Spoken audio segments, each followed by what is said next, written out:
কারণ ভগবান হতে গেলে যে ছটি ঋতুরই প্রয়োজন, সেই ছটি ঋতু আমাদের কাছে থাকলেও তা নেই। কারণ আমাদের মনের মধ্যে লোভ, লালসা, হিংসা পরিপূর্ণ। আমরা ঠিক মতো ভক্ত হয়ে উঠতে পারলাম না, আমরা আবার ভগবান হব কি করে? তাই জীব জগতে একমাত্র পূর্ণ ভগবান হচ্ছেন শ্রীকৃষ্ণ। তাই পদকর্তা বললেন, কৃষ্ণ ভগবান, কৃষ্ণ ভগবান,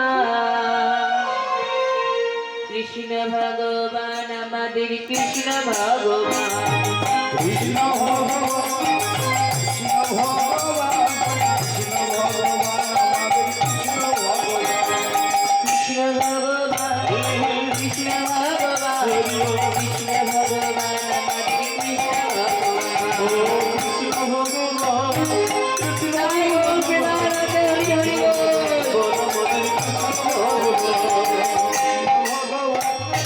কৃষ্ণ ভগবান, কৃষ্ণ ভগবান, আমাদের কৃষ্ণ ভগবান। তাই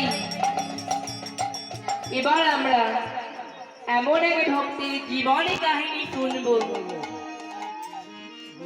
যে সেই ভক্ত তার ভক্তির দ্বারা তার মৃত পুত্রকে আবার ফিরে পেয়েছে।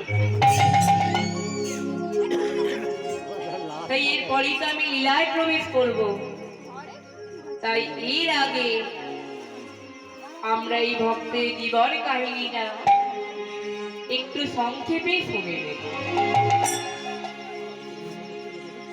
এই সনাতন নামে এক ব্রাহ্মণ, ব্রাহ্মণের স্ত্রীর নাম হচ্ছে হৈমবতী এবং তাদের একটি মাত্র সন্তান গোপাল, এবং তাদের একটি রাধা মাধবের বিগ্রহ ছিল। সনাতন ঠাকুররা অত্যন্ত গরিব ছিলেন।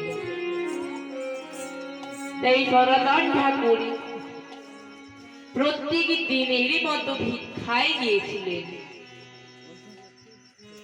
তাই ভিক্ষা থেকে ফিরে তিনি যা পেয়েছেন হৈমবতীর হাতে তুলে দিয়েছেন।